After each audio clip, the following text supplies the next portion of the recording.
Hello, and welcome to another look at Swiss Army Man. The film stars Daniel Radcliffe and Paul Dano and was directed by the two Daniels. They are Daniel Scheinert and Daniel Kwan, who of course are now much lauded for their latest movie, Everything, Everywhere, All at Once. The film was released back in 2016 and it's probably fair to say it attracted a degree of somewhat polarised reviews back then, although it did win at Sundance. Viewers either found it brilliant and moving or were bemused by its oddness or simply hated it because of its whimsical absurdist premise and approach, combined of course with copious flatulence and toilet gags. The film begins with expansive shots of the ocean on which an assortment of objects are floating, all bearing messages pleading for help. So immediately we have a sense of context, that of a person stranded somewhere on an island and looking to be saved, albeit someone who has a whimsical or creative sensibility, given a number of the objects are carefully constructed models made out of rubbish. "Help me," says one message, which is accompanied by a little figurine floating on a model yacht fashioned out of a plastic bottle and a crisp packet. The stranded person is Paul Dano, playing a character called Hank, who is indeed stranded on an archetypal desert island, albeit one that looks a little colder than usual. Hank is about to hang himself when he spots a body being washed up along the shore. Right from the off, this is Paul Dano doing the ultimate Paul Dano performance. His character is gentle, sensitive, unusual, thoughtful. He's an outsider with an idealised and romantic view of love and affection. Later on we find out much more of his character, some of which is less than comfortable perhaps, but which provides background into why he is the way he is. Hank removes the noose and rushes over to the washed up corpse, who of course is played by Daniel Radcliffe. He attempts CPR but is rewarded only with rumbling rumbles and grumbles from the corpse, together with a degree of flatulence. Seeing no signs of life, Hank removes the corpse's belt and staggers off for another attempt at hanging himself. While doing this, the corpse begins to shake uncontrollably, accompanied by yet more high-powered flatulence, so Hank investigates once more. Then we cut to the scene, which is Hank sat astride the corpse, using the energy of flatulence alone to power them both across the ocean to where they are washed up on another lonely shore. At this point, many viewers may switch off. Try not to though, as you'll see something that you probably won't have seen before. From here we have a physical journey through forests and ravines, with Hank mainly carrying the corpse, now christened as Manny, with him. Initially for reasons unknown, but perhaps motivated by the incipient need for companionship, regardless of the nature of that companionship. As the journey progresses, Manny begins to talk. Initially he's childlike and it seems his memory has been all but lost, so Hank takes it upon himself to give Manny a sense of what living and life is all about. Particularly, this means what it feels to experience love and affection. Manny, meanwhile, becomes remarkably useful in a variety of different ways. He has the ability to spout fresh water out of his mouth, has a somewhat unusual compass, basically his penis has GPS, and he can also be used as a weapon. The physical journey is therefore accompanied by an emotional and friendship-driven journey. It's here we learn more about Hank, his troubled childhood, his loneliness, and also his sensitive, gentle idealism.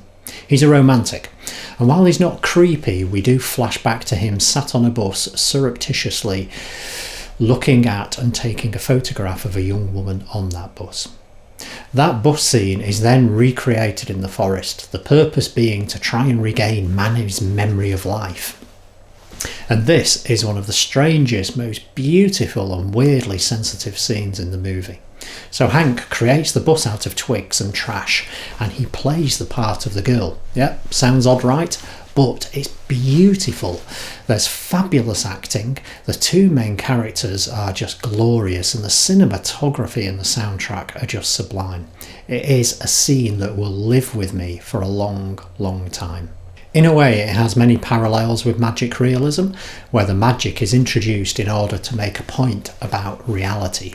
In this, I was a little reminded of 100 Years of Solitude by Gabriel Garcia Marquez, particularly where in that book the protagonists come across a conquistador's galleon in the middle of the rainforest, miles away from the sea and festooned with tiny blue flowers. Manny and Hank continue their physical and emotional journey until eventually they do burst through to real life, where, after a number of possible endings, the movie finishes almost as it began. Ultimately, the ending is a little unsatisfactory, but then that is perhaps driven by the languid beauty of the preceding scenes, and indeed Hank, while desperate to get home, on finding his way back to reality, tries to scramble back to the forest, crying, "Let's stay here." Both actors deliver excellent performances, and it's clear they also trust each other implicitly. As mentioned previously, Paul Dano is at peak Paul Dano here. He's subtle, he's sensitive, he's introspective and damaged, and he delivers what could be in other hands quite ridiculous lines and scenes with an absolute sense of gentle sensitivity, gravity and coherence. The performance of Daniel Radcliffe, on the other hand, is a masterpiece of physical acting. His body is both floppy and rigid and contorted, and he spends most of his time either being manipulated by Hank like some full-sized human puppet, or subjected to uncontrolled physical extremes such as sliding down hillsides. Here the control or seemingly lack of control of his body is quite incredible. It's probably fair to say he also has to deal with a number of scenes that require an absence of vanity, with the same level of control and equanimity. It's a great performance. Having said that, his spoken parts and emotional betrayal, while of necessity are deadpan, do give an eerie echo of disability in the real world and how perhaps that is treated. The cinematography, soundtrack and directing are for the most part gorgeous. The film does flag somewhat in the middle and perhaps portrays a little of the two Daniels' background in music videos. However, overall I found the 98 minutes of the movie absorbing, meaningful and very satisfying. It's a beautiful movie to look at, to listen to and to experience. In summary then, Swiss Army Man is a small, beautiful, whimsical and profoundly odd on the surface movie. Underneath that surface though, it's all about friendship, love, loss, growing up and then facing up to reality. It's about how loners and outsiders are not just weird, but they have their own hinterland which is just as valuable and meaningful as everybody else's. If you have ever sat on a bus looking through a window and feeling alone and then wanting to reach out and communicate but not quite sure how to do it, you will, I think, appreciate this movie. On the other hand, you may also just see a movie about a guy carrying a farting corpse through a forest where not much happens and the toilet gags start to wear a little bit thin. Personally, I thoroughly enjoyed it, and it contained many things, as I said before, that I simply have never seen before. It's profoundly life-affirming, euphoric, and it will remain with me for a long, long time. For that reason, it gets a strong 4 out of 5 for me, but let me know what you think. Quick fact, according to Paul Dano, Dan Kwan hates fart jokes, he hates a cappella, and he hates the song Cotton Eye Joe. The movie was a personal challenge to see if he and his partner Daniel Scheinert could make a movie they loved out of all of the things that Kwan disliked. Until the next time.